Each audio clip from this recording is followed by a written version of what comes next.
Thanks, Garen. Good evening, everyone, and welcome to our special meeting.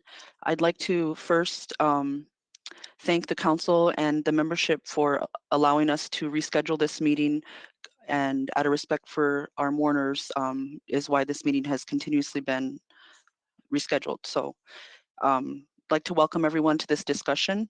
First, I'd like to start out with a prayer, and I've asked Aaron LaPointe to say a prayer for us. And as one of our up-and-coming tribal leaders, tribal managers, just all the things that Aaron is striving for in the realm of hemp, pursuing his education in agriculture, that's a real representation of the future endeavors the tribe hopes to be successful in. And so for that reason, I'd like to acknowledge this young man and to say the prayer for us. Aaron? Thank you, Tori, and thanks for the opportunity to do this. I appreciate it. So if everybody could just bear along with me, I'm going to say a quick prayer. Heavenly Father, I come to you today, ask you to forgive me of all of my sins, and at this time I would like to ask you to bless and comfort all of our mourners in the community as we've been losing loved ones a lot lately, that you will look over them and give them comfort. And also I would like to pray for all the sick and the elders in our community that are in need of prayer, that you would them with their wants, needs, and concerns. And I would like to ask you to bless all of our frontline workers as well, our healthcare workers, everybody that's been doing their best to fight during this pandemic, that you'll protect them and guide them. I'd also like to ask you to give us guidance today as we discuss a new and coming industry that we see potential for our tribe, and can make good decisions that's in the best interest of all of our tribal members and our future generations to come, that we can put something forward for them, so that when their time comes, it's there for them, and that it's all done in the right way. And lastly, I would like to ask you to bless all of our leaders, our tribal leaders, our state leaders, our national leaders, everybody in this nation that carries that role, that you will give them power and bless them to make the best decisions that's put in front of them, and to help them to do what's best for all the people and the betterment of what is the tribe, our nation. Ask all these things in your Son's name.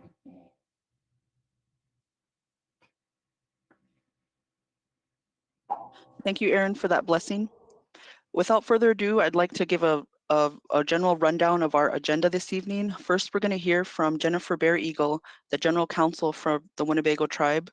Jennifer is with Big Fire Law and Policy, and she will be giving a background of the 2019 Farm Bill and hemp industry. She will be discussing Winnebago tribe's hemp code and hemp plan, the Tribal Hemp Commission regulation and oversight, with including the roles and responsibilities. From there, we'll turn to Aaron, and he'll give a presentation on the Winnebago tribe and Nebraska hemp pilot program background, future participation in the hemp industry, and lastly, the council will take the feedback from the membership. I'd like to acknowledge Lorelei Decora for encouraging us to have this. She said we need to hear from our membership. So this will is the first of that attempt to gain the support and input on the next steps the tribe should go about in pursuing the hemp industry. So welcome, Jennifer. Thank you for joining us this evening. I'd like to turn the floor over to you to begin your presentation. And we will also need to share Jennifer's screen.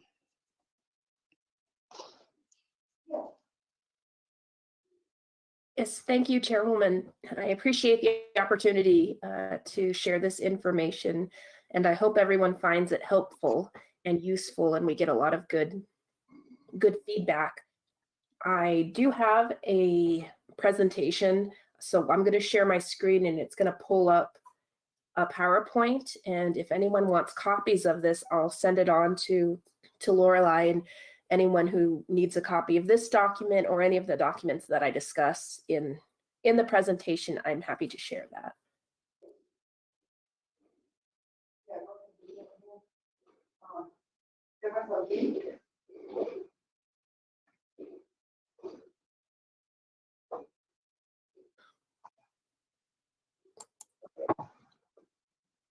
Okay, can everyone see this screen?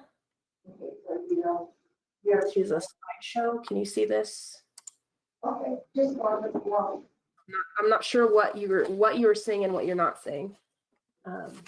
You see a full screen PowerPoint? Yep, we're seeing it all. We're good. Full screen. Okay. Okay, so the PowerPoint is going to go over everything that's on the agenda that the chairwoman mentioned. I'm going to try to keep it not too extensive, but with enough information that I hope is helpful for people. And if you have questions, I have a space at the end where I'll take questions. I'm happy to answer any questions. But this is going to be a general overview about where we about what is hemp, what's the Farm Bill, and what kind of led up to what the tribe's been doing. And then once Aaron is done with his portion, we'll get back into mine. Okay, so a rundown of everything that I'm going to be discussing, giving you some basic hemp information, some information about the Farm Bill. It just says 2018, but I'm going to talk briefly about 2014, and Aaron will also be talking about that. The tribe has two documents, one of which is its hemp plan, and the other is the hemp code. And then I'm going to provide some information about the Hemp Oversight and Licensing Commission. And then, of course, leave it up for us to discuss next step. So here is, I guess, the most important part that I want to share with everyone, that if you take away nothing else from this presentation, I want you to take away what's on this slide, which is, what is hemp? I know you hear hemp and you're probably thinking, oh, marijuana. Not quite. So breaking it down to the Hemp 101, hemp versus marijuana. So I have a couple of definitions here that I hope are helpful. So when we talk about hemp, what we're referring to is the plant species Cannabis sativa L. So that's the scientific name for the plant. You've probably heard the term cannabis before. So hemp refers to the plant species Cannabis sativa L and any parts of that. So all those parts, that includes the seeds, the flower, the stalk, derivatives from it, extracts, cannabinoids, isomers, acids, salts of isomers, whether growing or not, all of those parts of that plant, that cannabis plant, that have a total delta-9 tetrahydrocannabinol concentrate of not more than 0.3% on a dry weight basis. So I'm going to be, instead of saying delta-9 tetrahydrocannabinol over and over again, I'm going to say THC. And I'm sure that's probably a term people have heard before, THC. THC is the primary psychoactive component of cannabis. So that's what is going to be the difference between hemp and marijuana. So hemp is this cannabis plant that has a 0.3% or lower THC level. Marijuana is also refers to all the parts of that cannabis plant, Cannabis sativa L, whether growing or not. But the difference is that plant tests as having a higher THC concentration than that 0.3% on a dry weight basis. So when we're talking about it, it is a little confusing because it's the plant, the cannabis plant, but the difference is the THC level. So that psychoactive component of cannabis. So the 0.3% on a dry weight basis is the threshold of whether something's considered marijuana versus hemp. So a bit of background on how we got to where we are now. The Controlled Substances Act, which some of you may be familiar with, and that's a federal law.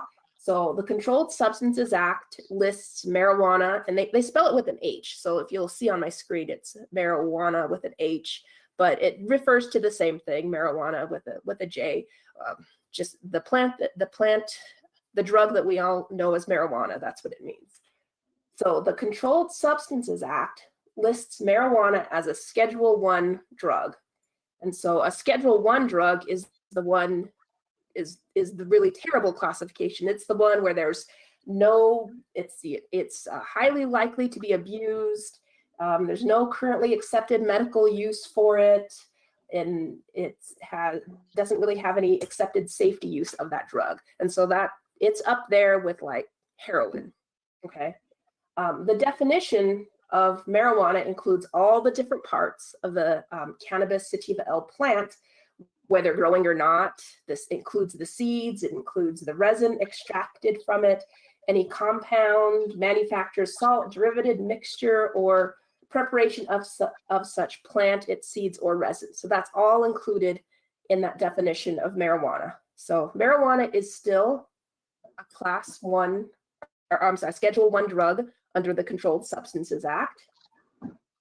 And prior to 2018, all cannabis sativa L, so all of that plant, regardless of what the THC level was included in that definition of marijuana. So up until very recently, hemp was considered marijuana under the Controlled Substances Act. So that's probably why it is a little confusing. But just know that marijuana is still not legal under federal law. It's still a Schedule 1 controlled substance, and that's the definition of it. But the difference, of course, is that THC level. Now, in 2014, the federal government adopted what is commonly known as the 2014 Farm Bill. So I'm just going to refer to it as the Farm Bill, but it's really like the Agricultural Improvement Act of 2014. So we're going to call it the 2014 Farm Bill. Within that act, the 2014 Farm Bill, there was a provision in there that permitted states to produce hemp as part of a pilot program for research purposes. So that bill said, okay, well, we're going to allow hemp to be grown if it's through a state educational entity and it's part of a pilot program, so you can research it. You can figure out what grows well where, do tests on it, because we're thinking about allowing hemp. And now at that time in the 2014 Farm Bill, it did not say states and tribes you can do this. At that time, it only said states. I think Aaron's going to get into, when I finish up this slide, I will turn it over to him to kind of talk about what the Winnebago tribe has done under the 2014 Farm Bill. But just know that happened, and when that bill was passed, it did not include a provision for tribes. Okay, so time goes by, and the 2018 Farm Bill was passed after a lot of intense work put in by tribes who are saying, hey, we needed these tribal provisions included because it's not fair that we're left out of this, and we know that this is a really important industry. And we've been growing hemp for centuries before you ever made it illegal. So the 2018 Farm Bill, which was passed at the very end of 2018, what that did was expand what was going on in the 2014 Farm Bill, and it granted regulatory authority to states and tribal governments and the USDA to regulate domestic hemp. So that means that now states can regulate it, tribal governments can regulate it, and the USDA can regulate it. Hemp, under the 2018 Farm Bill, now they've taken that definition of hemp, which, as we'll recall, is this cannabis sativa L plant that has a THC level of 0.3% or less on a dry weight basis. So that definition of hemp now is excluded from the Controlled Substances Act per the 2018 Farm Bill. So now states and tribes who want to operate their own programs as regulators, so now you have the ability to regulate domestic hemp. But in order to do that under the 2018 Farm Bill, you need to submit a plan to the USDA that meets the minimum requirements. And some of those requirements are that you have to maintain certain information on where the land is located. You have to have procedures in there for testing THC levels and for disposing non-compliant plants. So say you test it, but oh, it's a hot plant. Now what? You have a procedure in there for that. And then you also need to have procedures in there for compliance and background checks. One of the requirements in the 2018 Farm Bill had to do with criminal background checks, saying, hey, if you have a drug conviction within the last 10 years, you're not going to get a hemp license. And so things like that. So before I move on to past that, I'm going to stop and first I'm going to stop and see if the council has any questions so far, or if that was a good overview as to where we got to where we are now. And then I'll let Erin take over.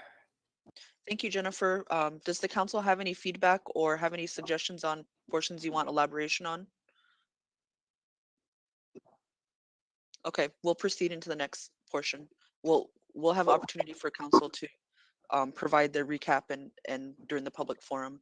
So definitely will be more opportunities to have input. This is just the first of many. So thank you to all those that have participated tonight. Erin. I just need to be able to share my screen.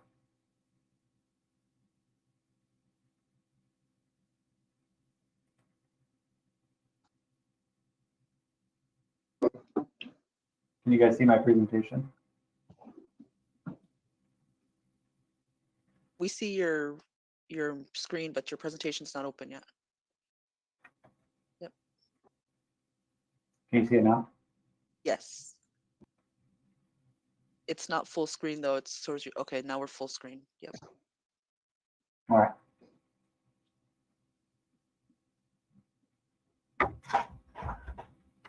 So first of all, introduce myself. My name is Aaron LaPointe. I'm currently the president of Winnebago Ag and Industry, which is a subsidiary company of Ho-Chunk Inc. And its sole focus is on hemp.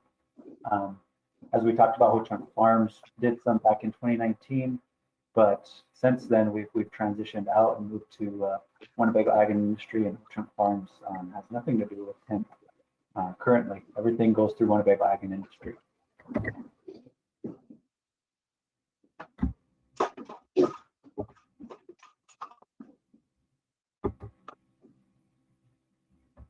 I have a couple topics that we're going to talk about. It shouldn't take too long, but I'm going to talk about the 2019 project that we did with hemp.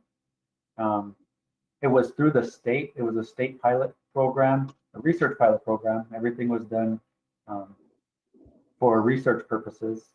And then I'm going to go into some of our current business through Winnebago Ag and Industry and some of our future plans within Winnebago Ag and Industry.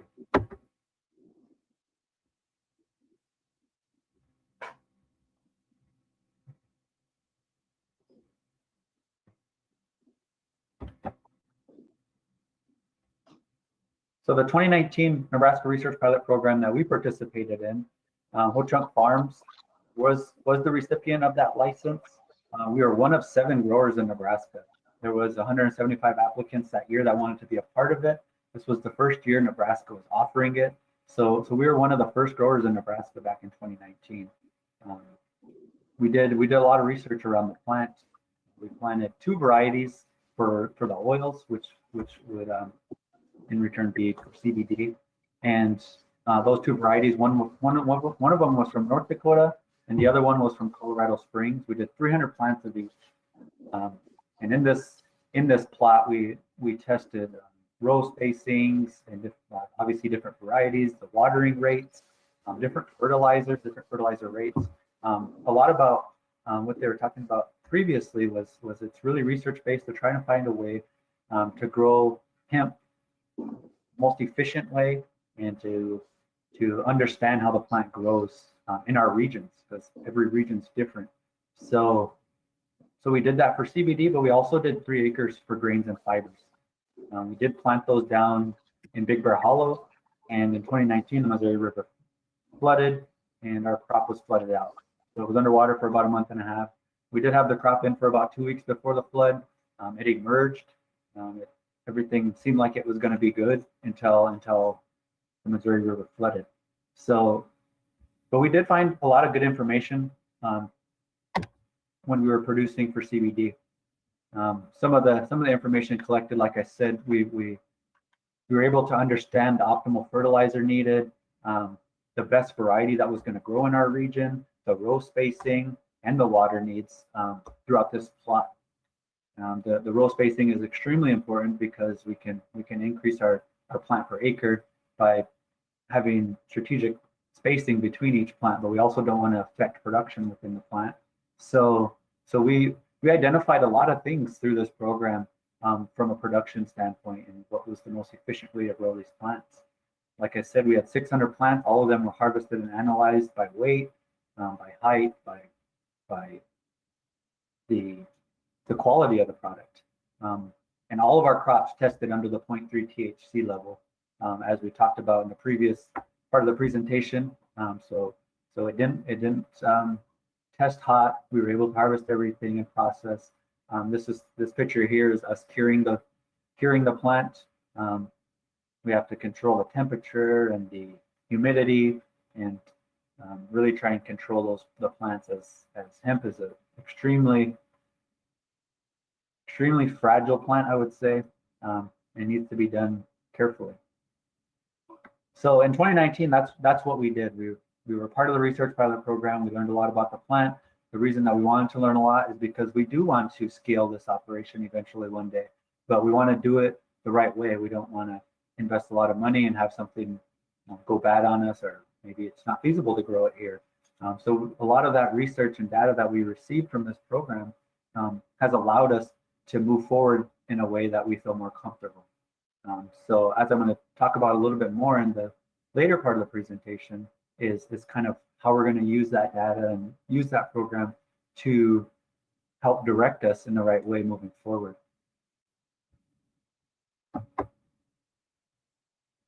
Some of the current business that Winnebago Ag and Industry is doing is we're developing partnerships with tribes for processing and manufacturing. Winnebago Ag and Industry currently has a hemp license from the tribe just to do the processing and manufacturing.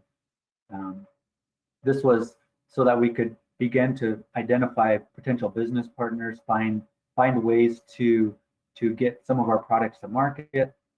But through this, we've been able to develop some partnerships with one of our bigger partners is the Meskwaki Nation in Tama.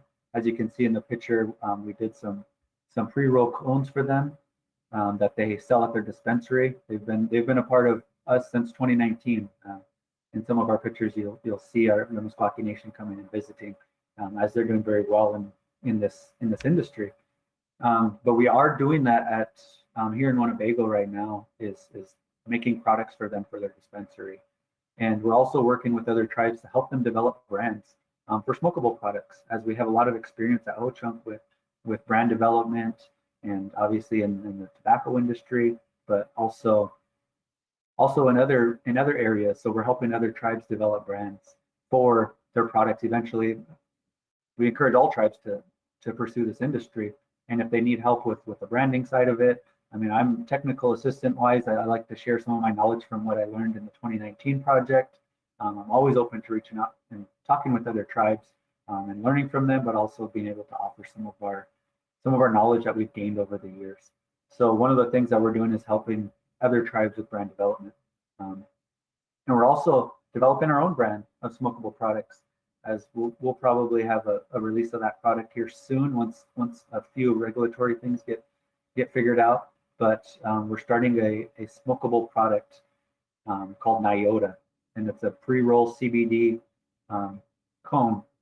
So this is under the 0.3% THC threshold, and we're just working on a few things before we take this to market. But yeah, we're excited. We really want to have our own brand because it's going to allow us to market something that was grown here, that was processed manufacturing, and that we're selling. We're marketing ourselves as well. As you can see in the slide, it's our own smokable brand through Winnebago Ag and Industry. We're looking to offer high quality flower in these smokable products. We're currently purchasing the flower from an outside source. So eventually we want to be able to put our own products in there, but at this time with the regulatory structure, we're not ready for that yet. So once the tribe has everything in place for us to apply for a license, that's kind of our goal, is to apply for a license to be a grower as well, and put these in our smokables, put them in other people's smokables, and eventually branch out into different products as well. But we want to be able to market these as use our niche of tribal organic brand, and grown on the reservation, and all that we can take to market. The last slide I have talks a little bit about our future plans. Like I said, through that pilot program, we learned a lot. And one of the biggest things that we've learned is the ability to grow these plants outdoors for the oil, specifically just for the oil for CBD, because to produce the CBD, you need feminized plants to produce high quality. And so through our project, we had 600 female hemp plants, and towards the end, before harvest, there was seeds being produced on these plants, which indicated that there was some cross pollination with the wild hemp in the area. And doing our research, we found out that some of the male pollen can transfer nearly 6 miles. So finding an area in Winnebago to grow this outside with no wild hemp in a 6-mile radius is I would say impossible. The stuff grows, wild hemp grows in our ditches everywhere, so it's hard to control. So that's why we're looking to pursue an indoor growing facility, because we believe in the smokable products we would want high quality, and to do that it would have to be in a controlled environment and away from any wild pollen. So, and some people might say, well, why are we doing the smokable? Why is that our move right now? And the reasoning for that is because a lot of the infrastructure for the smokable products is already here at Ho-Chunk, with our tobacco manufacturing plant and our expertise in branding for smokable products. I mean, a lot of that infrastructure is here, so we want to utilize that and better utilize some of our equipment, our warehouses. So it just made sense for us to move into that. I mean, we've already developed marketing channels throughout the entire nation through tobacco, and we can funnel some of these smokable products. And one of the huge mistakes that some people are making is they just want to get plants in the ground, but they don't have an end market for it. And that's why we're pursuing this part of the industry, because we have an end market there. We have marketing channels to all these different places throughout the nation. So as we identify more and more of those, as you can see in the third point, identifying and looking to diversify into more hemp-based products, then we'll start to pursue other things. As we mentioned earlier in the presentation, I mean, hemp can be used for just about anything. And right now we're using it for the oil and the smokable products, but we definitely want to diversify into, I mean, we could be doing the oils, the edibles, all the way to the textiles and fibers, grains, all of that stuff. We want to be a part of all of it, because we believe that there's definitely something there for it. The CBD market is established. It's booming right now. People are jumping into it because they want to get a piece of that market. But I believe the textile and the grains and fibers, all that stuff is the long-term market. People are starting to transition into that market with all the different products that a lot of people maybe have heard about in hemp, with the plastics and hempcrete and all these things. They're making airplanes out of hemp now, and those are industries that are new and coming that we could be a part of. We definitely have the land base to do it, but it's really structuring a market and getting ready. And once that market is established, then potentially moving into that field. As of right now, the only involvement we do have is in the CBD market. One of our future plans is to develop that vertically integrated system from seed to final product. As we're talking about, we want to do it in a growing facility. We're already doing the processing and manufacturing, and now we're branding. So we want to connect all those dots and eliminate any of the middlemen that people are capturing a lot of margin on. We want that all for ourselves. But the bigger picture you have to understand from this is this is a lot of jobs that are not here yet that will be created through this system. Our indoor growing facility right now, we've identified a location, we've demoed the site, and it's just waiting for us to put a system in it. As soon as we can get a growing license from the tribe, we want to pursue that. But that could potentially be 5 to 6 jobs for tribal members. and we get into processing, manufacturing, a couple of more jobs, and marketing. I mean, this industry will offer a lot of jobs to our community, but a big part of it is identifying those markets and identifying the direction we want to take, and taking that direction full bore without looking back. So, but that's about all I have for my presentation. Hopefully you guys enjoyed the visuals. This gives you a visual of our tribal members being involved in the production of hemp back in 2019, and we look forward to doing it more in the near future, and we're excited. So, but that's all I have for my presentation, and I'm going to stick around as long as I can for questions and answers, but I do have another meeting to jump on at 7 o'clock. Thank you, Aaron. Jennifer, will you be taking do you have more to share, or are we ready to move into the next portion? I've got more to share in my presentation. Okay, I'll turn it back over to Jennifer's screen for the next portions. Thank you, Aaron, for that update and overview of your programming. Okay.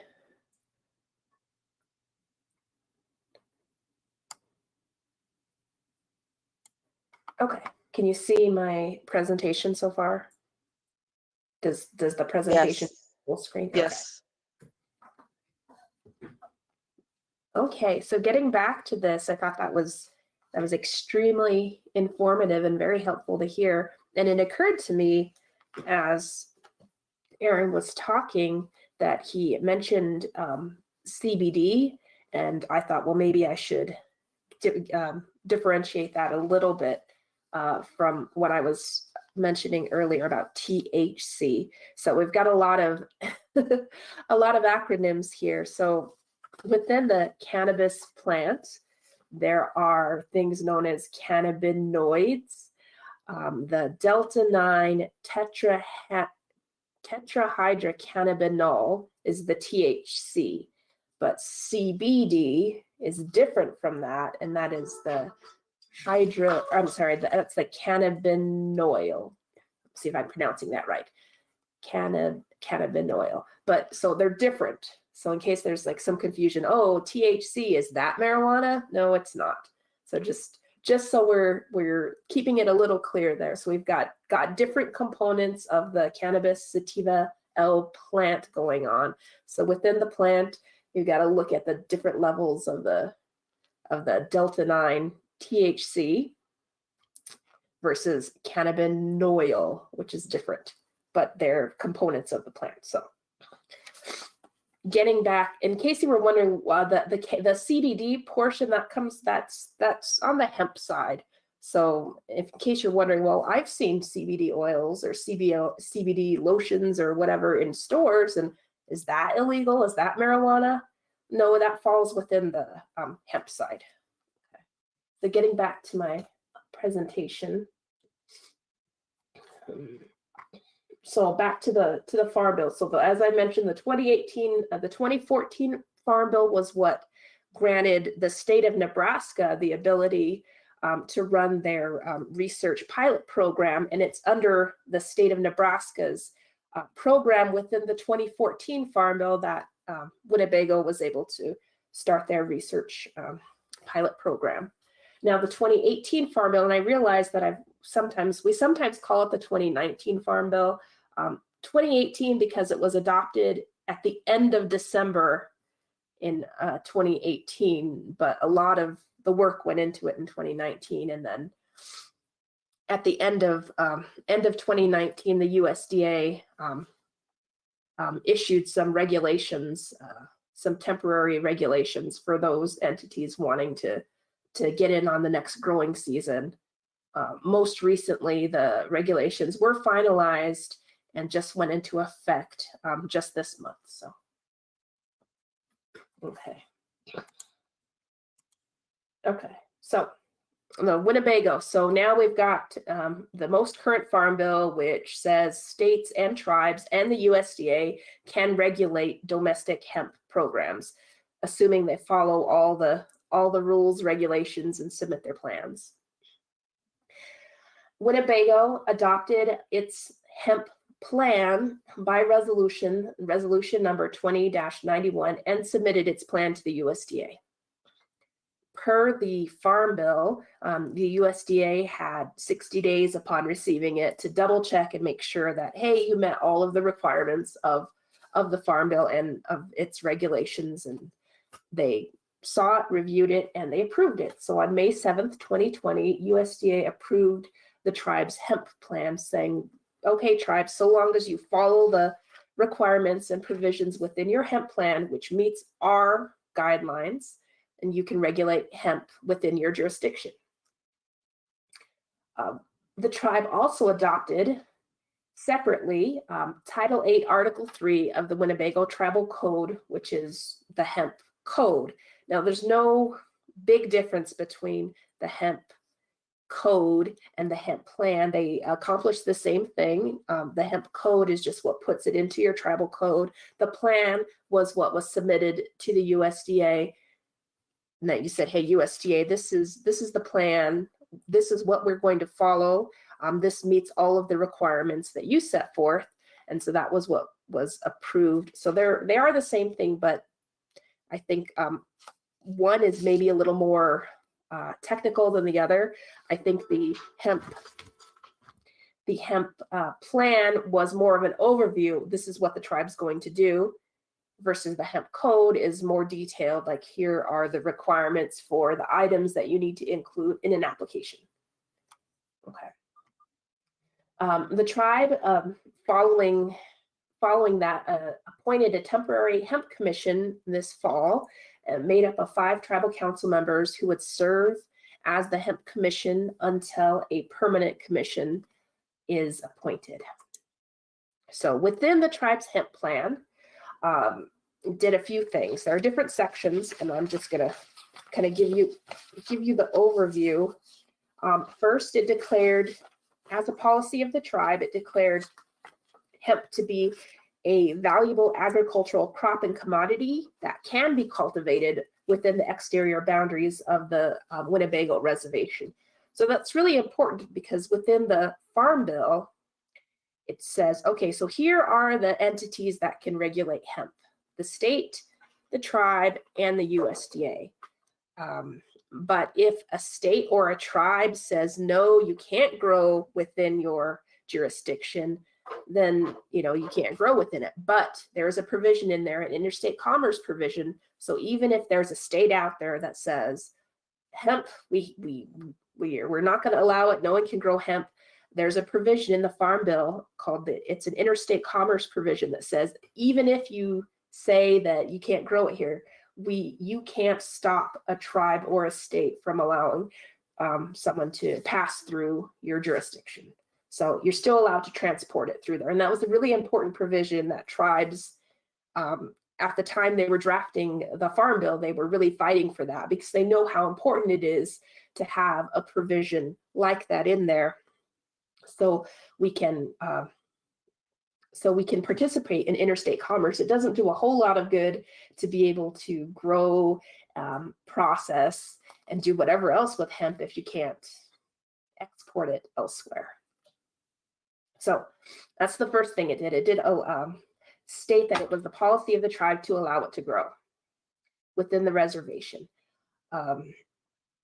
It also laid out what the purpose of the hemp plan was, which is to promote the cultivation of hemp and the development of new and or expansive commercial markets through the sale of hemp products, to enable licensees and affiliated post-secondary institutions to conduct research regarding hemp. So you're going to continue to allow hemp research, and then also to do what the overall purpose of the Farm Bill is, which is to regulate hemp as an agricultural commodity in compliance with federal and tribal law.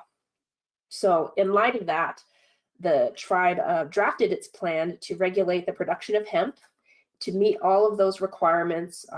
Under the Farm Bill, there are certain things that a tribe has to include in its plan in order for it to get approved. That's within the Farm Bill. Of course, USDA later put out some really long regulations that says that kind of went over, okay, here's here are the requirements for testing. Here are, you know, what standards have to be met. Like much more detailed regulations came out later. But at a very minimum, a tribal plan has to make sure that you have a system to keep track and store information on the land where the hemp is grown, or I guess produced. You need to have a procedure in place for testing for THC. Again, remember that's what makes hemp different from marijuana, is that THC level.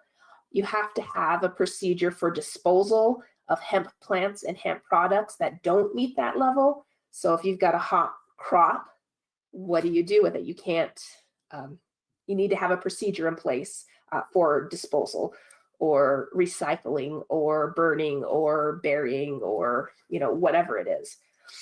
You need to have a procedure to comply with enforcement. It doesn't do a whole lot of good to adopt a plan or laws if there's no way to enforce it. And so it's important to have that. You needed to have a procedure for conducting annual inspections, to do random sampling of hemp products. You can't just say, all right, so you gotta test it 2 weeks before harvest, and that's good enough. Well, we don't know because the difference between hemp and marijuana is at the molecular level when it comes to THC. You can't visually look at a plant and say, this is hemp or this is marijuana. So you need to go in and test it. So you need to be able to do those random sampling.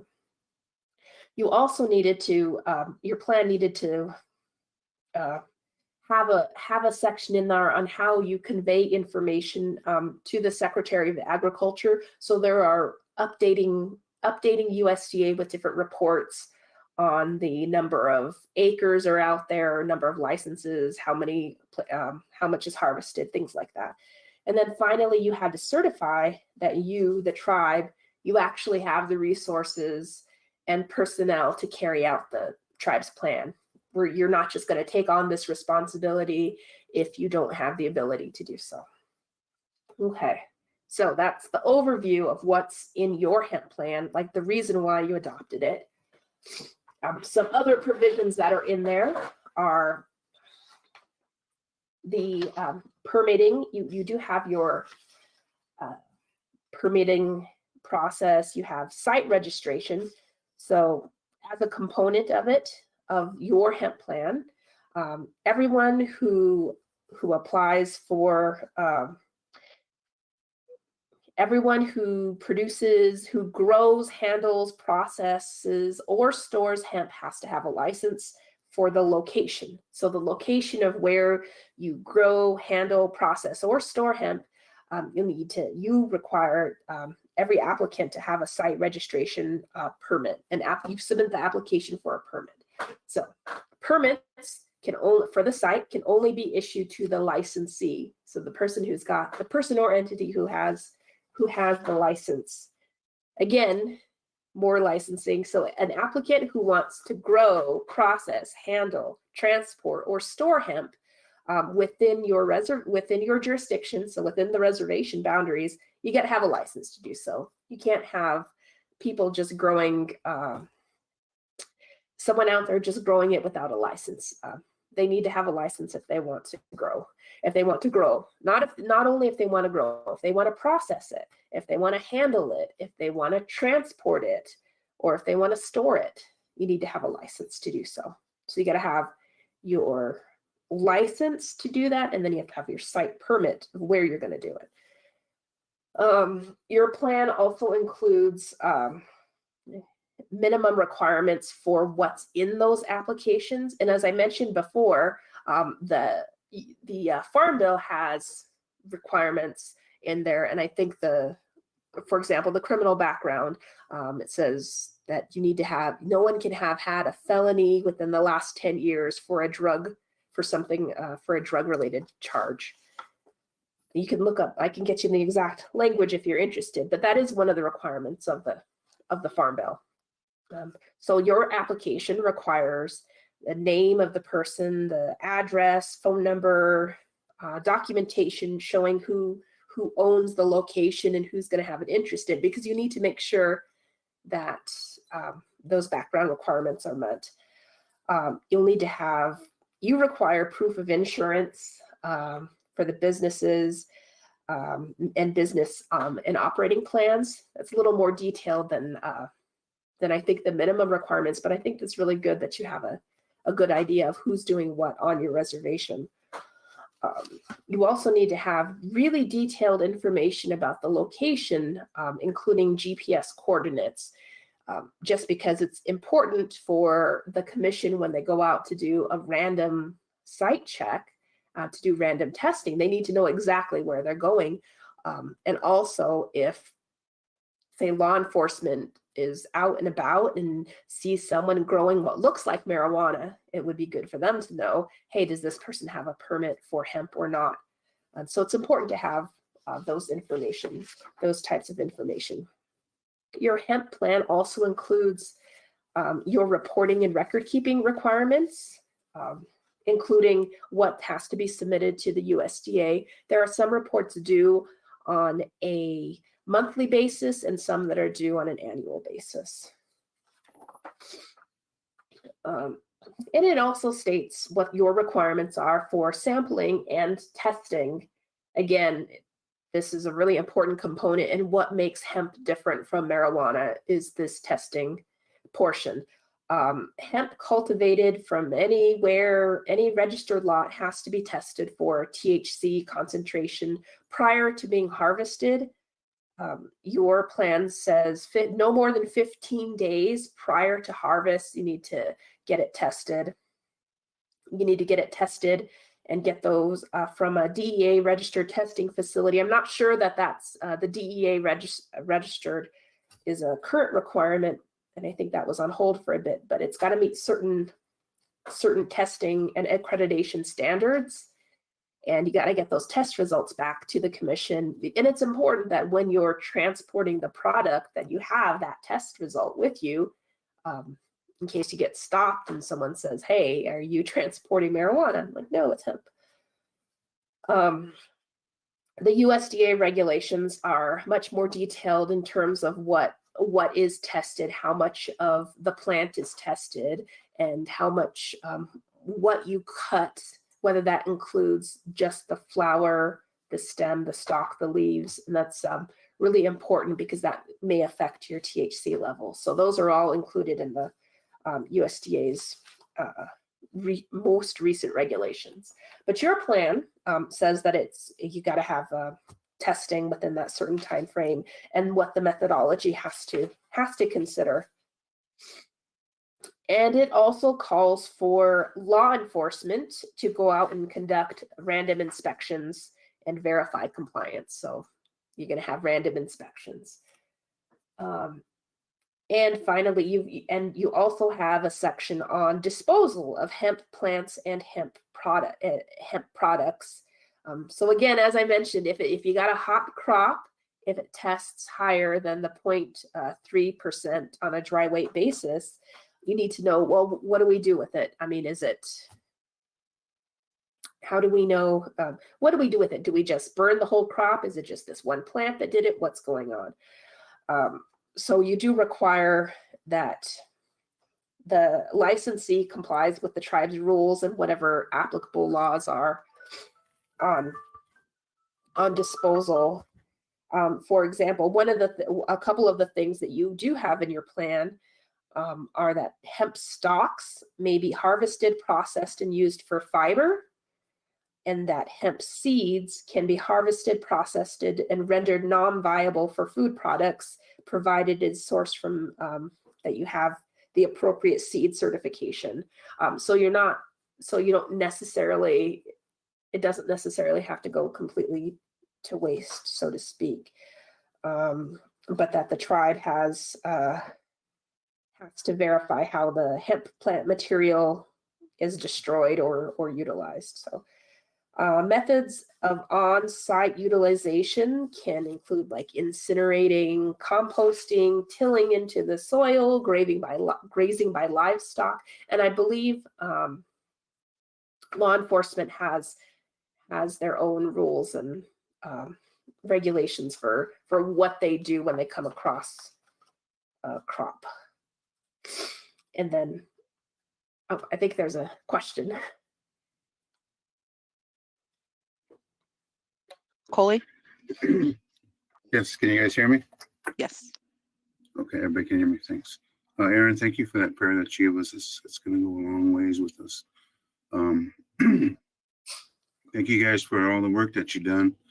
A lot of reading and writing has been done. I just want to say out loud that I support this Winnebago Hemp plan, our program. I look forward to it. I'm excited to see where it goes.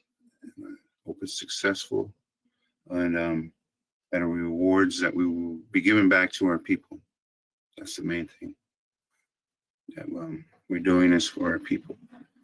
Again, thank you all for all that you've done, and I do look forward to this. And I am out at 6:02 p.m. Thank you, guys. Thanks, Coley. Thanks for joining us. We understand and we're thankful for the council that's been able to stay late and the membership that's tuning in. And this will be many continued discussions. So thanks, Coley, for that support. And we understand everyone has obligations in the evening to family and other things. So thanks for joining us, Coley. Jennifer, I'll turn it back over to you. All right, thank you.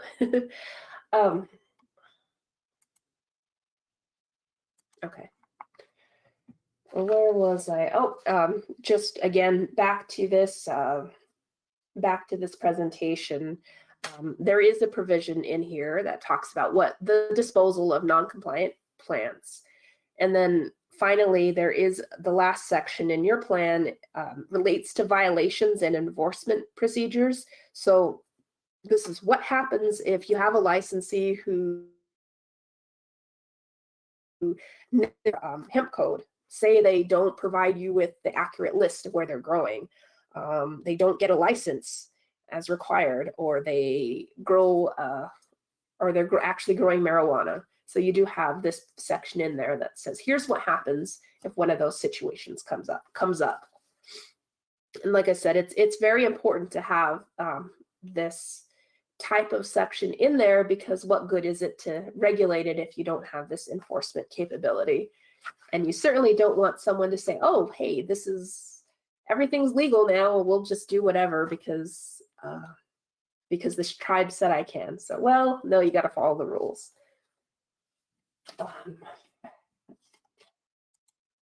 Okay. All right, so that's the hemp plan. And as I mentioned, you also have the hemp code, and that's going to be available. This is actually all available. The USDA does post copies of every tribe's hemp plan on their website, and that includes Winnebago's hemp plan. So any tribe in the country who has an approved hemp plan, it's going to be posted on USDA's website, and you'll also be able to find Winnebago's plan there as well. And I don't know if your plan is on the website or just the code, your own website, but for anybody listening and you're interested in the tribe's plan, it is available on the USDA website. Now, the tribal code that was adopted alongside your hemp plan is Title 8, Article 3. Title 8 is your natural resources code. And then Article 3 is the section on hemp. And this basically takes everything that I had mentioned that's in your hemp plan and kind of puts it into some more detailed provisions in here, and talks a lot more about the hemp commission. So important parts within the hemp code is that the hemp program, like the whole program of the tribe, was established, and it's established as an instrumentality of the tribe. So it's an arm of the tribe. So basically an extension of the tribal government. And so that is who oversees your hemp regulation, your ability to regulate hemp within your jurisdiction. Okay. Section 8-305 is a very, very important one, and that is the section that establishes your hemp and licensing, the Hemp Oversight and Licensing Commission. That is the regulatory body that issues hemp licenses and basically makes sure that your hemp plan is followed and enacted and enforced. Okay, you can kind of view it as you would say the gaming commission. They're not the ones, the gaming commission's not the one who runs the casino, but they're the ones that license it, that gives you your gaming licenses and make sure that you follow all your rules that you have in place. So that's kind of a good way to think about the Hemp Oversight and Licensing Commission. So the Hemp Commission, they're not running a hemp growing program. They're not out there, you know, planting seeds, growing, entering into the hemp business. That's just the regulatory entity that oversees and makes sure that the people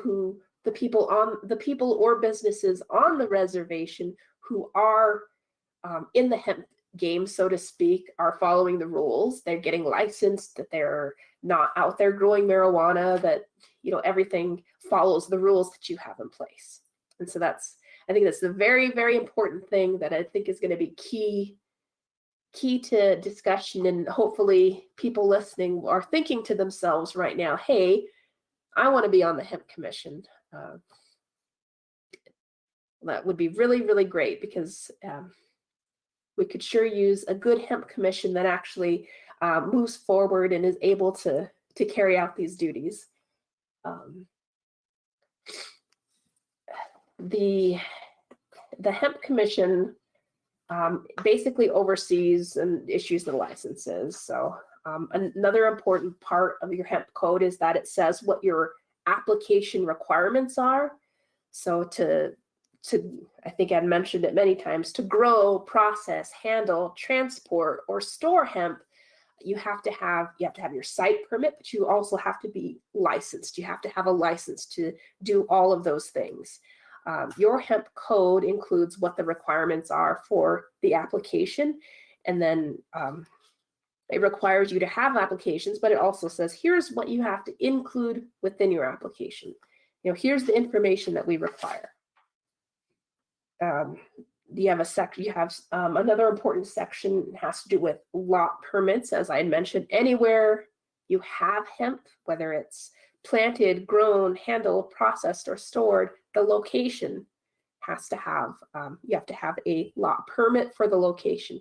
So you have your license for the person or entity that's doing the planting, growing, handling, storing, processing. You also have to have the lot permit for the location of where that's happening. The commission has those record keeping requirements I had mentioned before. This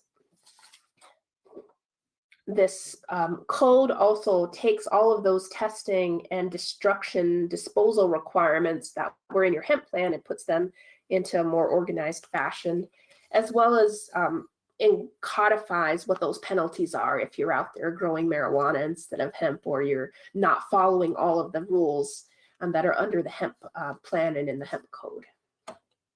So that brings us to the Hemp Commission, the Hemp Oversight and Licensing Commission. Now, what is that? As I had mentioned earlier, you can kind of think of it the way you would your gaming commission, in that the gaming commission is not operating the casino. They're out there issuing the licensing and regulating and making sure that the rules that are in place are followed. And you can kind of think of it that way for the Hemp Commission. So it's a regulatory agency of the tribe. It's a 5-member commission. The chair and the vice chair are designated by the tribe. The council appoints your commission, but they say, here's the chair, here's the vice chair. 3 members of the commission have to be tribal members. I think all 5, it would be great if all 5 were tribal members, but at least 3 have to be tribal members. And you have to be at least 21 years of age. So what do? So they do the licensing. So they take the applications, review them, ensure that whoever is applying meets the requirements, and they'll issue the licenses.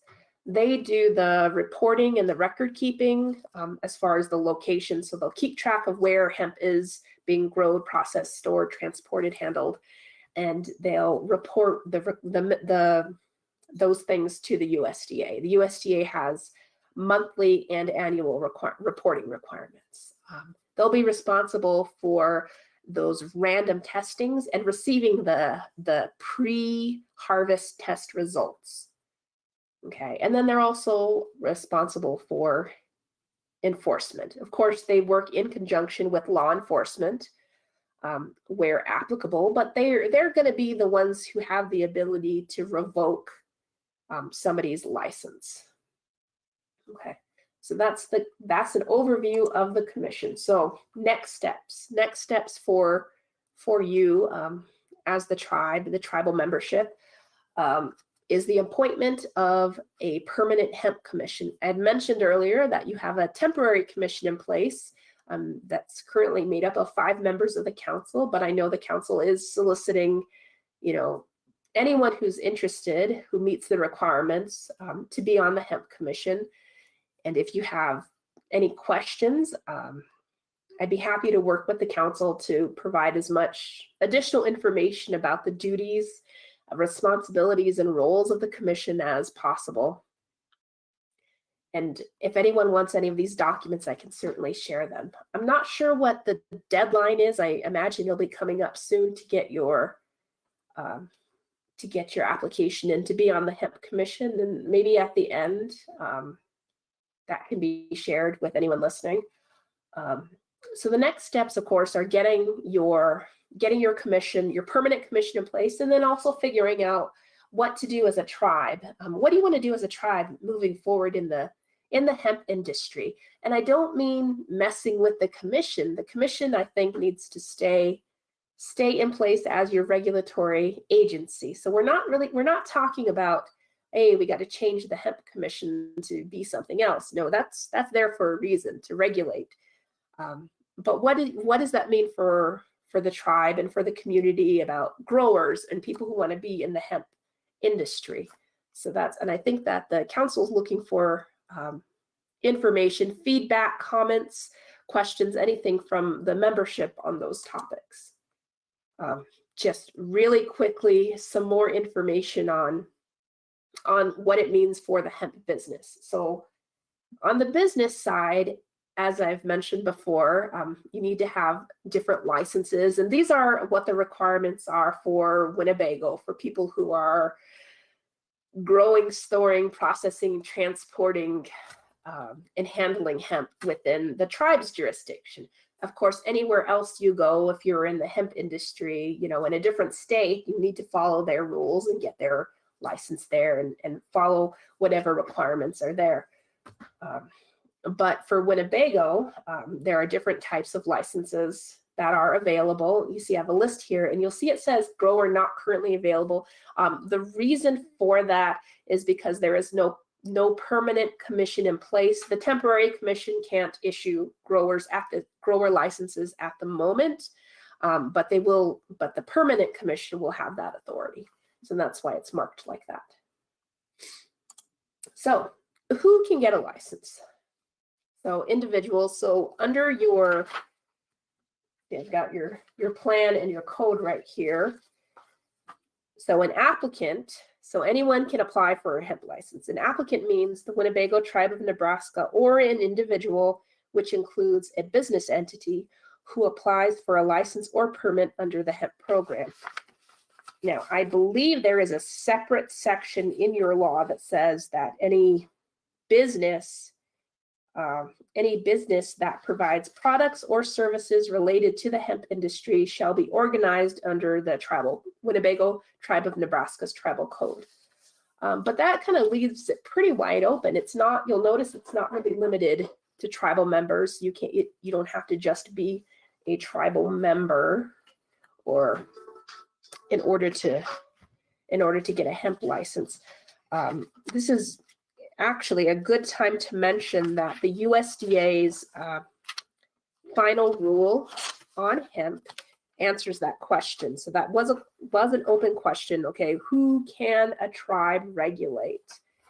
And the final answer that we got from the USD was USDA was everybody and everything within the tribe's jurisdiction, whether or not you have that inherent criminal jurisdiction. So I think that's really wonderful news that anybody within your jurisdiction, you can regulate, hemp everywhere in your jurisdiction. So that's really good news. I don't know if you have a lot of non-tribal members interested in growing hemp here, but something to keep in mind if that question does come up, that the USDA has answered that there's not a limit. You're not limited to only licensing tribal members. Okay. So in practice, the hemp business. So say you were thinking to yourself, oh, this sounds like a good idea. I'd really like to get into the hemp game. What do I need to do? Well, from the perspective of the tribe, the overview was you need to apply for your license. You need to have your license. You as the grower need your license, but you're also going to need your lot permit. So you need to have your license as the licensee, but also the location. Think about that. You need to have the location of where the hemp is going to be grown, processed, handled, stored, etc. So that location needs a permit. So you apply, you get your permit, you do whatever you need to do. So the growing season comes. You got to there's more steps to it, but things that you need to also consider that are not listed here about are maybe your seeds. Where are your seeds coming from? The tribe could, if it wanted to, say, okay, these are the list of approved certified seeds that will certify that you can use. I don't know that it has done that, but it may consider doing that. Throughout the year, you need to keep in mind that the tribe has the authority to do random testing in conjunction with law enforcement to go out and double check and make sure that you're following whatever requirements that the commission has for growing. It could do random sampling to make sure that you're not actually secretly growing marijuana instead of hemp. And then, of course, we have the destruction and disposal requirements. If it turns out that, hey, you actually are out there secretly growing marijuana instead of hemp. You get to the point of the year when it's time to harvest. Prior to harvest, and I believe it's 15 days prior, no earlier than 15 days prior, you got to have your have that tested. And that may have changed with the USDA's most recent rule, but I believe in the tribe's plan, it's 15 days. So you got to get it at your expense. You got to get that crop tested, not the whole crop, obviously, do some random sampling. And the testing lab may tell you how to do your random sampling. Get it tested, get the results back, then you can harvest it. And that's if you're on the growing side. Say you're like, okay, I'm done. I'm just going to grow it. I will ship it off somewhere else. Somebody else is going to dry it and process it and turn it into whatever products. So there are a lot of different parts to being in the hemp industry. You could be a grower. You'd need your grower's license. You could be a processor. So you would be the one who will dry it and process it and turn it into some sort of material that is usable. You could be involved in transporting. So you're the one who's responsible for taking the harvested crop to a processing facility or after the processing facility. So there are a lot of different steps along the way, and wherever you are in that chain, you need to make sure you have the appropriate licenses from the appropriate entities, whether you're here on the reservation or you're elsewhere in a different state. And then when you're transporting it, you got to make sure you've got all your appropriate paperwork in case you get stopped along the way and someone says, hey, are you transporting drugs? You can say, no, here's all my documents, including my lab testing results and my seed certification, and showing everything that you need. So say you decide, hey, I want to grow hemp but you don't follow the rules. There are penalties in place. You could have your license revoked. If you don't have a license, you could get in serious trouble with law enforcement for not following the requirements. So that's the big hemp overview. Hopefully that was informative, and I do have all of these documents if anyone is interested. I'd be happy to share this PowerPoint with you, but also I can get you copies of the tribe's hemp plan and the tribe's hemp code, and get those to anyone who's interested. And keep in mind that the tribe is searching for hemp commissioners. The deadline to apply should be coming up here fairly soon. And I think you can get all that information from the tribal building. So thank you, and I'm open for questions. Okay, thank you, Jennifer and Aaron, for that presentation. Thank you to all those that have tuned in for this presentation. I have gotten some questions in the chat, so I'm going to start going through those questions as the question and answer portion of the forum.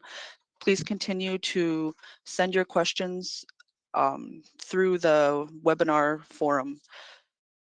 As a reminder, the object of our discussion is to have opportunity for tribal members to have input on what they would like to see the tribal council move forward with in terms of industry engagement with hemp. We heard from the presentation about vertical integration and terms such as seed to sale, and all the different portions of the industry is what the tribe needs to really zero in on and decide at what level we will engage, if we're going to do projects that complement some of what is already underway in our community, and that we go about it in a real strategic manner and thinking about geographically the fact that we're located.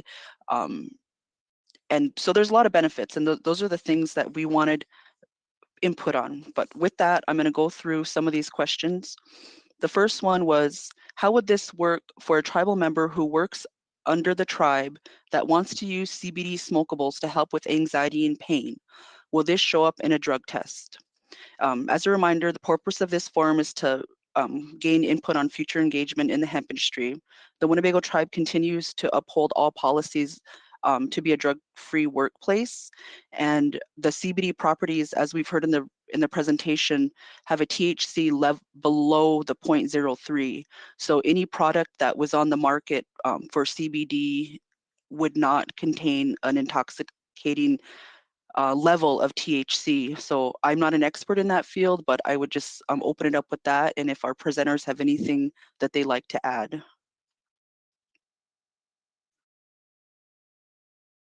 My little bit of knowledge on it would be there are different types of CBD. There's full spectrum CBD, which does have THC in it. And then there's CBD extract, where it's extracted from the flower. And that is some of that, you can buy that without any THC at all. But like she said, there's a very minimal amount of THC in there. So honestly, it depends. But if that was the worry, then I would pursue looking at CBD products that have 0% THC, which they do have. Thank you, Aaron. I think I would add that CBD is not necessarily legal everywhere that hemp is legal. I think states and tribes have it's different across the country, and I don't believe that CBD has been like CBD products are necessarily approved by the FDA. So kind of keep that in mind, that I think the FDA has maybe issued some safety concerns about CBD, because there's it's unknown what the long-term effects are on that. So I would just kind of be cautious when it comes to that. And depending on the source, you don't necessarily know what's going to show up in a test or not. And I think there's just a lot of unknowns when it comes to that. But in general, it's different from CBD is different from marijuana. But I'm not positive what's going to show up in a test or not show up. Okay, thank you. The next question: how much money can a tribal member make on getting into hemp or CBD industry? Much like the tribe, an individual entrepreneur would have to assess the feasibility and profitability of a project.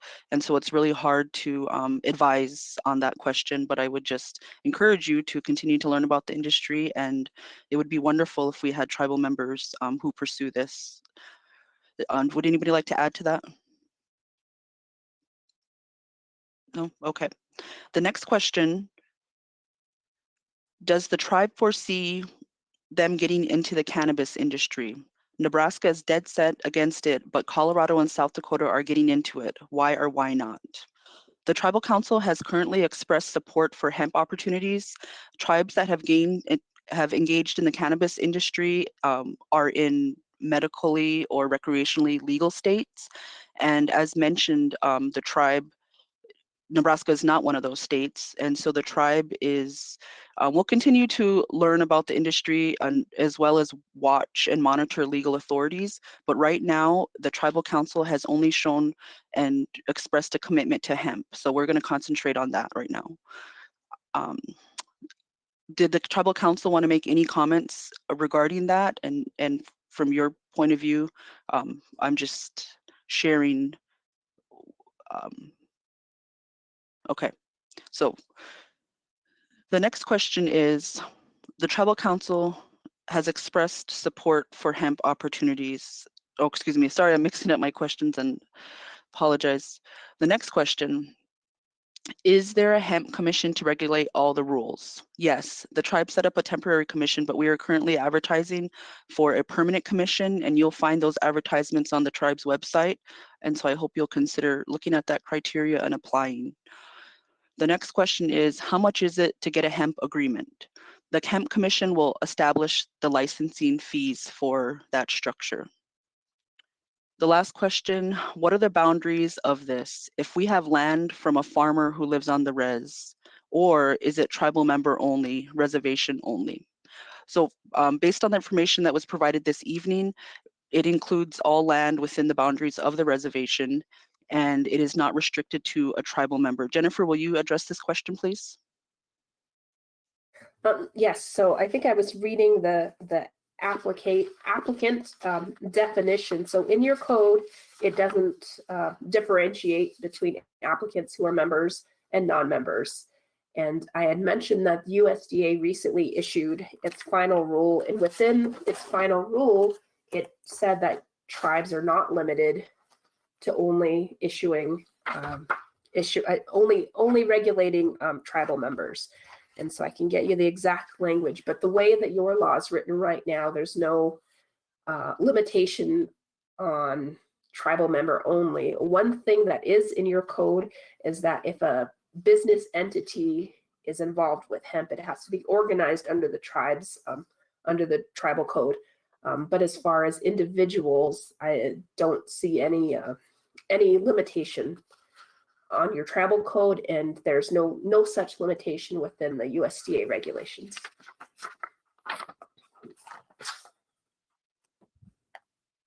Thank you, Jennifer. The next question is, are there any jobs available now for this?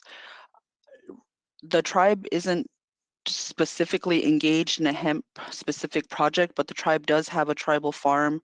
I understand there is a vacancy in that department. The physical resources department will be advertising for a vacancy in that department, and I foresee the tribal farm being involved directly in any endeavors that the tribe would do in the future. So to answer that question, and in fact, there is a position available in our tribal farm department.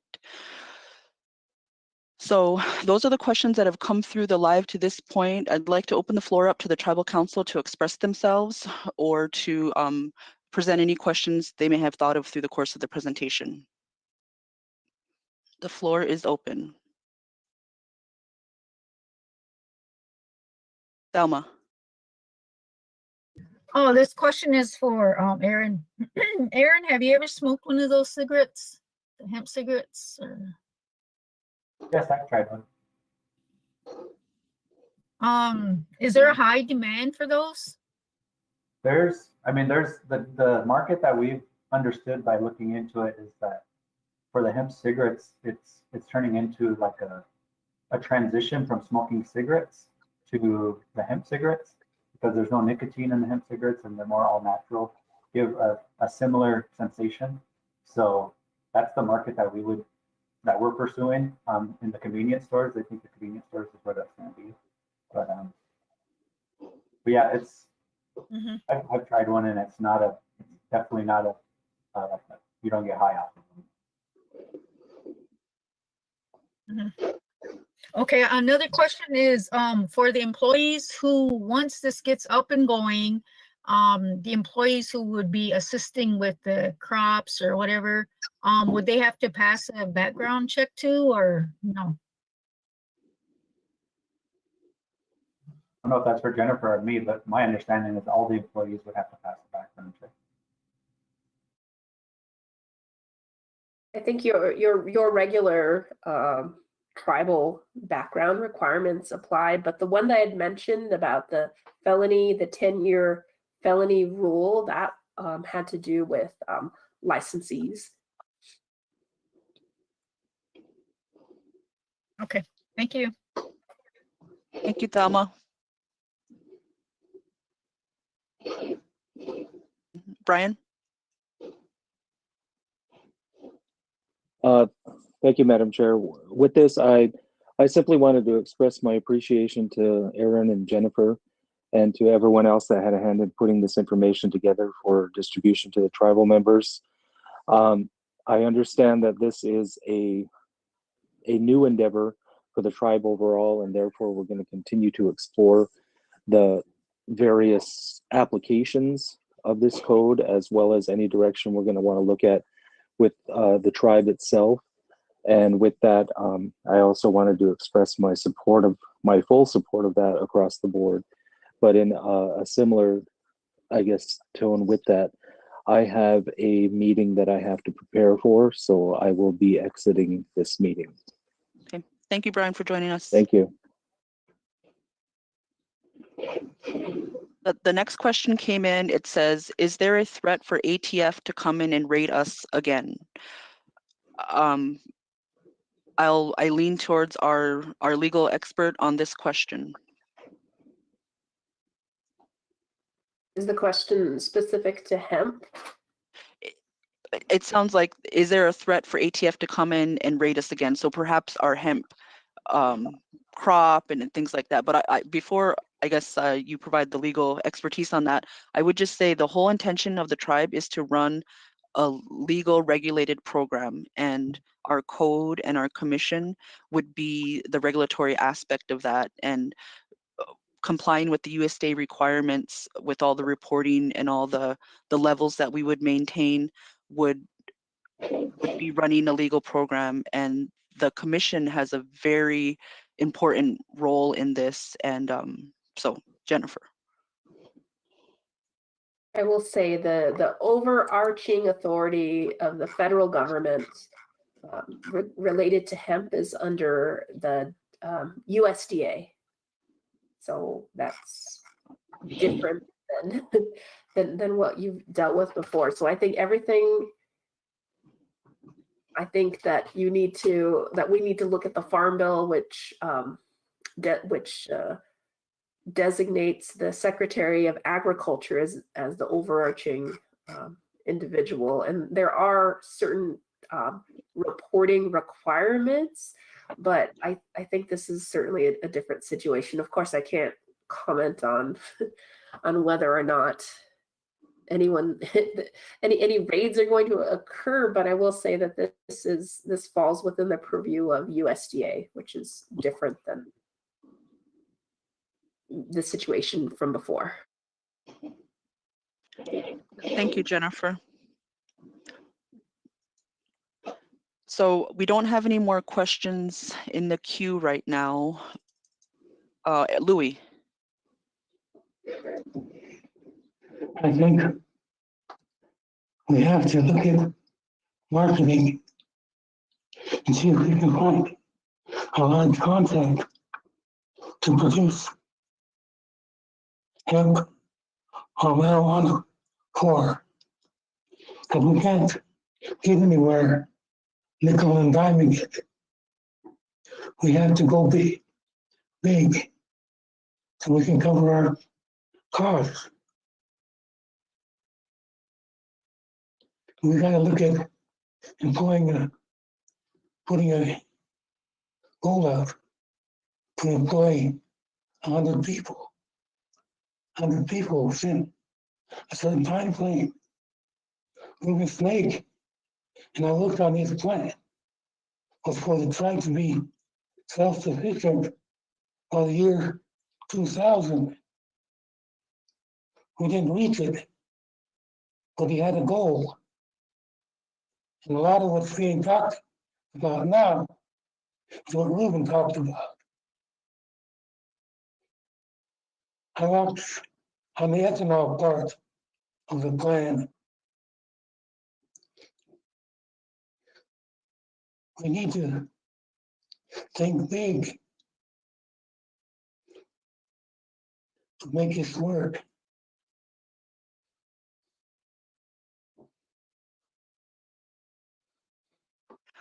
Thank you, Louis, for that comment and encouragement. And I definitely think that the wisdom of our elders has brought us to this point and definitely going to continue to guide us.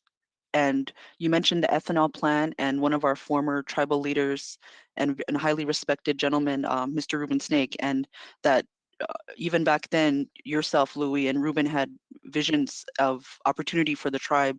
And so it is our duty and pleasure to even have the opportunity to carry that forward on our tribal members' behalf. So a lot of work and thought has been put into getting us to this point. Let's see, we're still, when I guess just to kind of wrap up some of the comments that we heard, and the next steps that the council is going to take is to identify what some of those projects would be that we would do. Do we want to go into growing? Do we want to process? Do we want to do just transportation for the whole regional area? Do we want to, which part of that vertical integrated process do we want to concentrate on or build upon to complement projects that Aaron's already working on? So there's so much opportunity here, but we're looking for, of course, the tribal members' support, but as well as ideas. And Louis has continuously said we need more jobs. And so maybe we never grow. Maybe we always say widgets. Maybe we're going to put together widgets and we're going to bring a manufacturer here. And so these are the type of brainstorming activities that we just want to start thinking about. And maybe some folks weren't able to join us tonight. Maybe we do a follow-up survey. So, but one of the things that the tribe is going to have to do is put some real resources towards answering these questions. And so I look and lean towards the council on determining what those level of resources will be. And so with that, I'm just kind of talking, waiting for more questions.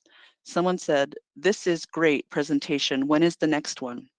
So we will work with our general counsel on taking the feedback from this meeting to our general counsel follow-up meeting and identifying what else do we need to do to fill the gaps. We had a great presentation, great information, and a start. So Rona's been with us the whole time, but she just turned her camera on. So I'm going to recognize Rona. Okay, I just wanted to thank Jennifer and Aaron for all your hard work.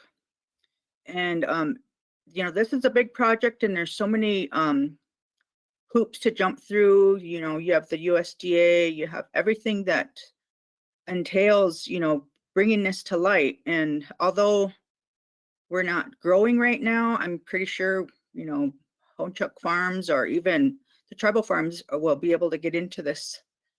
I urge all you young people who have ideas out there that have, you know, great ideas, looking forward thinking people to apply for the commission. You know, there's a background check and everything, but I encourage you, you know, our young people are our future. And I believe you all have good ideas in, you know, in producing shirts, paper cups, whatever with the hemp. So with your ideas and the approval of the USDA, I think this could be a big project coming up for the tribe.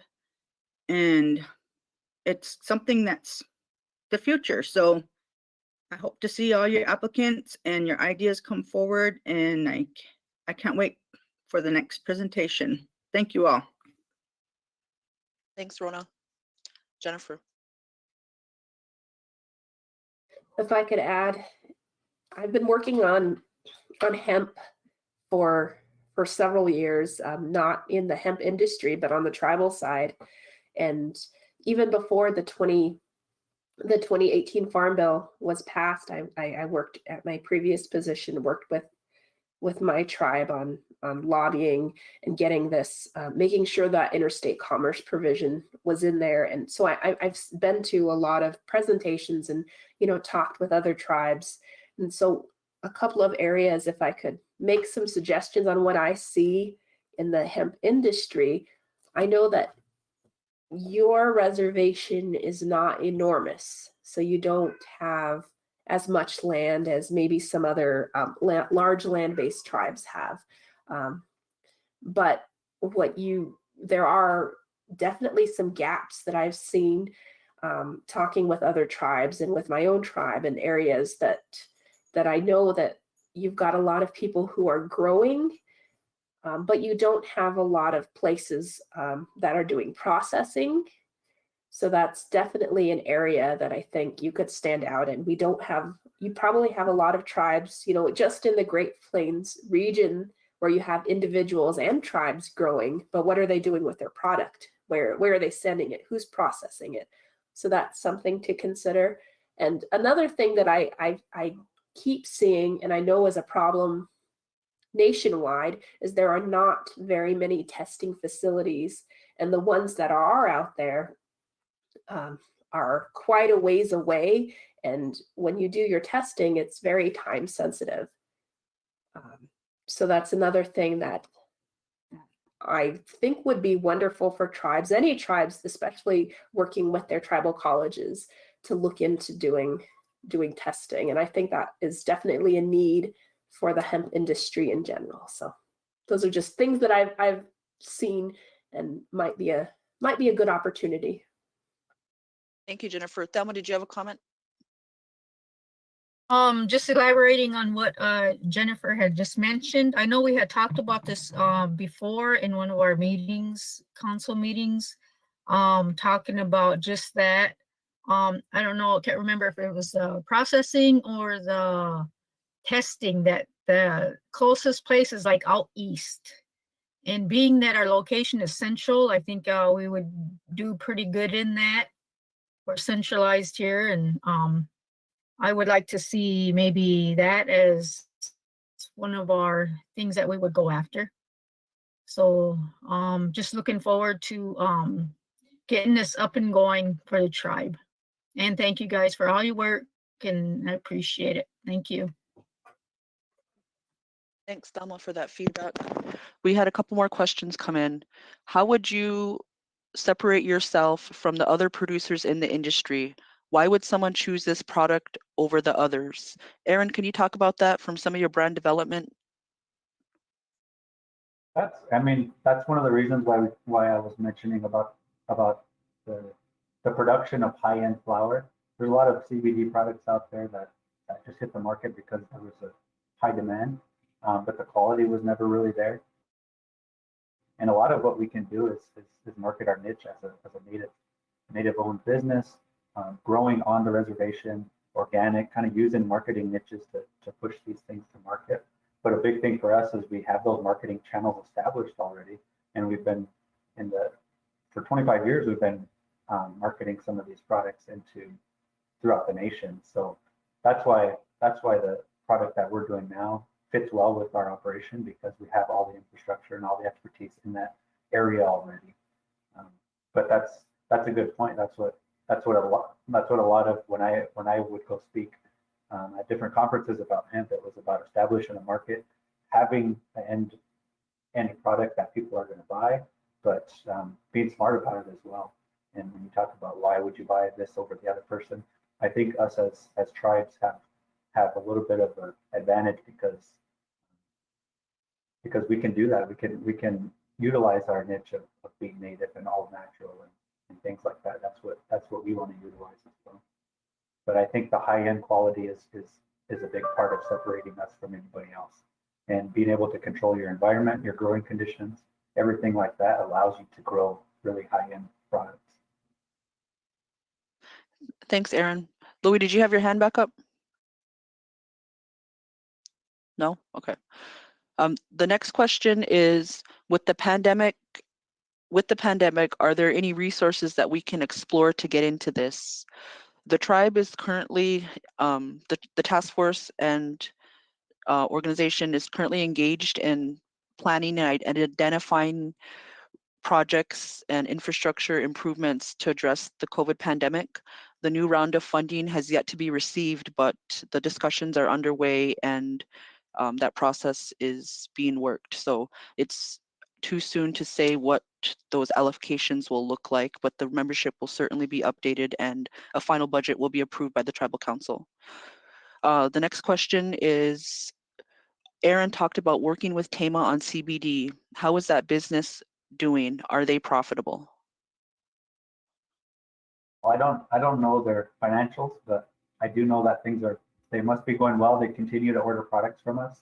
I think they're starting to learn a lot about the varieties that people request and want, which is good for us because we can use that information to develop our crop around where the want is. But I couldn't tell you how profitable they are, but I mean, they're continuing to buy products and they're in a good situation because Iowa did make smokable products illegal. So the reservation there is about the only place you can do it. So that opened up an opportunity for them. So from my understanding, I mean, they must be doing pretty well. Thanks, Aaron. So we've continued to have a lot of questions related to how individual tribal members can be involved. So as a takeaway point, I will definitely jot that down as something that there's greater interest in and how the tribe could support some of those endeavors. Maybe the tribe starts like some type of pilot project of their own that would somehow support entrepreneurs or things. And so I'm just speaking out loud. I'm not making any commitments on behalf of the tribe. It's just, we also want to be supportive of folks that want to engage in this industry, and we'll look for pathways forward for the tribe as well as our entrepreneurs to be successful. Sorry, just to add on that too, like I said before, when I was talking about our pilot program, we do share a lot of our information, our data with other tribes to kind of let them know the things that the obstacles we had to go through growing our first year. And I think it's a lot of useful information. And I'd be open to, if tribal members are looking to grow or just try it out, do some research on it, I'm open to sharing my information on how it went for us and things to look for and things that just don't work in our region, because there are situations like I talked about, cross-pollination and having to protect your crops. I mean, those are all things that could save you some time and money if you just ask. And I'm willing to help. Thanks, Aaron. Does the council have any closing comments? We're in the last, it's nearly 7 o'clock. We've got about 10 minutes in our allotted time left. I'd like to open the floor up for closing comments.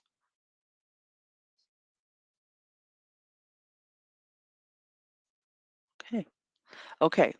Well, we have much to learn, but the tribe has made serious progress with not only submitting a hemp plan, but getting it approved. And so we're doing what we have to do to have a successful program on the regulatory side, and in what way we engage as a participant has yet to be determined. And we continue to call on our membership for that input and be the guidance of our decision making, as each of us represent you, and we want to make sure that your goals and what you want for this endeavor to be what would be best fit the needs of the Winnebago tribe. So with that, if we don't have any other comments, I want to thank our presenters this evening. I want to thank the council for your support in having this meeting, and what we'll do to work together moving forward. if there are questions that weren't able to be answered tonight, I encourage you to reach out to any of the tribal council members. We will take that feedback and follow up with our general counsel. Continue to consider applying for the Hemp Commission and in ways that you could be a part of this exciting future endeavor of the tribe. So with that, thank you again to our IT team and everyone that had a role in bringing this together. That prayer is going to carry us forward, just like the prayers brought us to this evening. So have a good evening, everyone, and stay safe.